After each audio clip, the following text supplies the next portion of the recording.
a legal way for terminally ill people to end their own lives could be one step closer in England and Wales. So, a new bill will be put before MPs in a couple of weeks' time, following Dame Esther Ranson's campaign for a new law. Well, joining us from Cheshire is the Energy Secretary, Ed Miliband. Lots about energy to talk to you about, Ed. But on this bit of news, you voted in 2015 for a law to support assisted dying. Is that still your position, and do you think it's a good thing? Yeah, yes, I will. Yes, it is still my position, Kate. Good to be with you. And I will be voting for the assisted dying bill.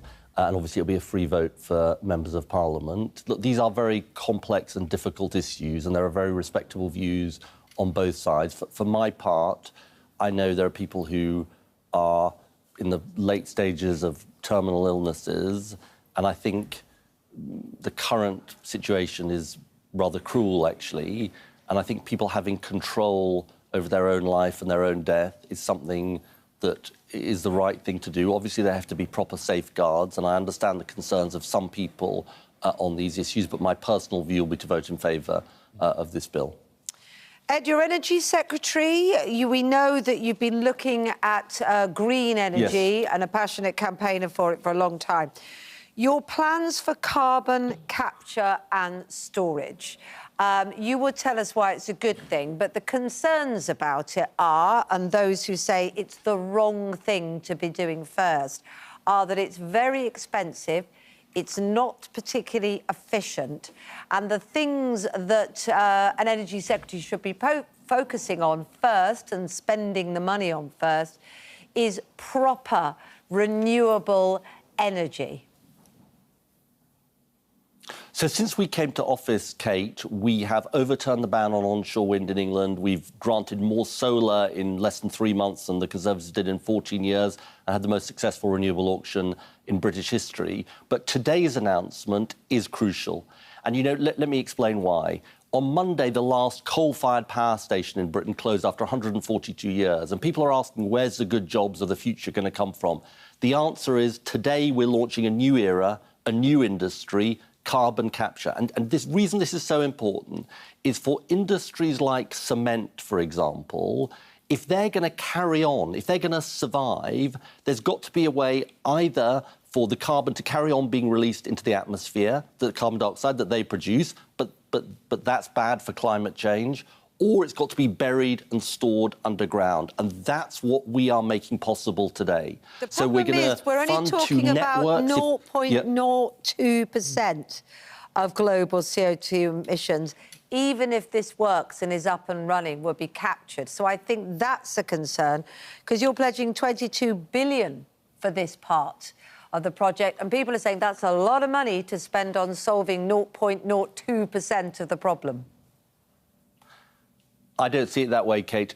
Look, we're building the future here because what we're doing is we're building 2 transport and storage networks. We're making that possible. That's, if you like, the sort of the railways for carbon capture, the pipelines, the ability to store them. We're in a unique position with the North Sea to make that possible. And don't take my word for this. The Climate Change Committee, the government's official watchdog, says this is absolutely essential if Britain and the world is going to decarbonise. That's why they're welcoming today's announcement. And this is about good jobs. It's about investing in Britain. And it is part of a bigger picture, Kate, which is this government was elected to change things, to improve things for Britain. The Chancellor's made a really important decision, which is to say to invest in the future, invest in this new industry. We're not going to let this new industry, as has happened in the past with Britain, we're not going to end up behind, losing out. We're going to be at the forefront. It's the right thing to do. Yeah, the problem is, Ed Miliband, that people need cheap energy now. Last month, Britain, for the first time, right, while you were in power, achieved top spot among 25 nations in terms of the price we pay, especially the poorest, for electricity. Let me just give you a statistic. It's estimated that close to 5,000 excess winter deaths in the UK were caused by living in cold homes. The people who are going to suffer most are pensioners. Help me, how comfortable are you taking winter fuel payments from pensioners who genuinely need the support, and especially from those who are the most vulnerable. Isn't it your job to look after them? Do you want to do the thing that the Prime Minister couldn't do and apologise to them for removing the assistance that they had? Let me deal with both parts of your question. The first part of your question is about high prices. Now, why are we subject to these high prices?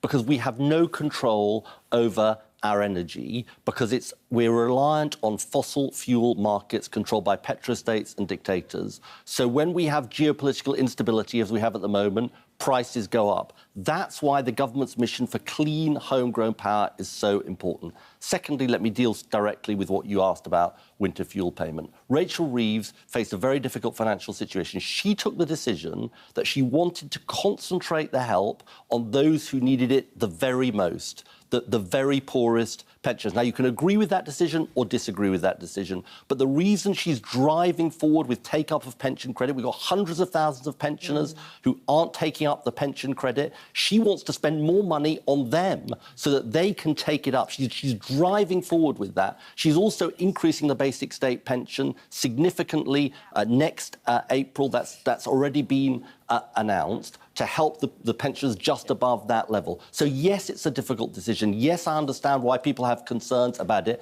but it's the right thing to do because she wants to target the help on those who need it the very, very most. Problem is, there's a lot of them. So 37% of all homes, 8 million households, are in fuel stress. Might not make it under that bar. And, you know, I appreciate all the circumstances you laid out as to why that decision was taken. What help would you like Rachel Reeves to give to those people? What could be done in this budget? Well, look, let me say a couple of things, Kate. Look, first of all, I made an announcement at our party conference that we're going to take 1 million people out of fuel poverty, including pensioners, by demanding much higher energy efficiency standards in both the private rented sector, homes for rent, and in council and social housing. Now, that's a crucial difference that this government is making. The last government abandoned those... Insulate, and that's gone down to 5 million. That's the problem, isn't it? So that is a great ambition to have, better insulated homes. But will you get the money to do it? Because it's already gone from 19 million to 5 million. Well, look, that is a decision for the Chancellor on October the 30th. I'm not going to sort of obviously lobby her on this programme, but I know she is deeply committed to that. Isn't it your job to lobby the Chancellor? Let me finish the point.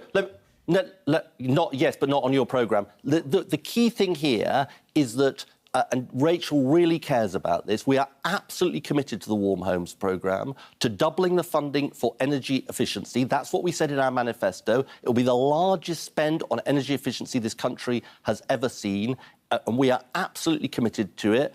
And, you know, I'm not going to anticipate the budget, but I know from my conversations with the Chancellor how much she cares about this. She wants to make sure that we get the help to the pensioners. We're also going to be working with the energy companies to make sure there is proper protection, the best protection we can get in place for the vulnerable this winter. We are very conscious of the very difficult circumstances people are facing, and we're doing absolutely everything we can to help. We hear you. Now, in terms of working with the energy companies, help me, Energy Secretary, are there any circumstances, right, in which you could or you would ever imagine attending a business lunch with the head of the energy companies who paid, for example, £30,000 to sit and, to give you advice? Would you think that that would be a tolerable thing to do? Acceptable?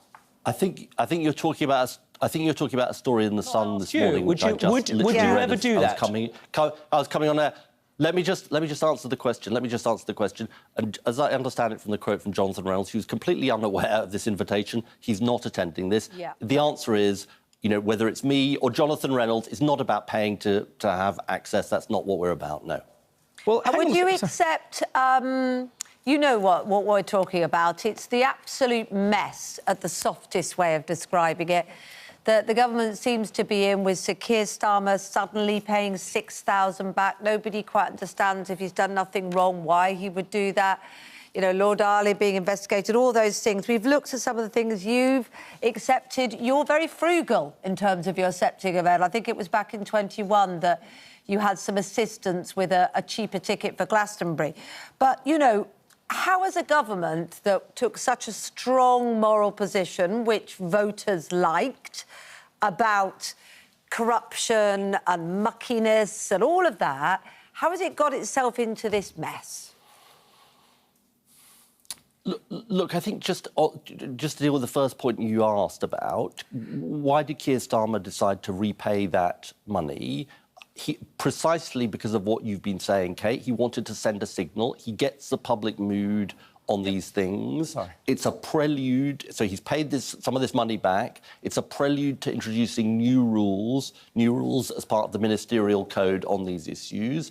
Governments don't ever get everything right all the time. He's recognising we need new rules. We need new rules in place on these issues. Help us with how this happens in the first place, the Labour Party. I mean, I hear what you say, but this is what went out. We are thrilled to extend you a unique opportunity to become a commercial partner at our business policy roundtable discussion. Now, Jonathan Reynolds may not have come, but it was the Labour Party that sent that out. Now, what's your message to whoever it was in the Labour Party that was offering £30,000 for some influence? Do you think that person should be sacked?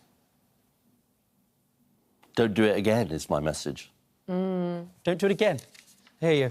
Well, no doubt, well, who knows? After this, perhaps they'll be looking for a new job. Energy Secretary Ed Miliband, thank you very much indeed.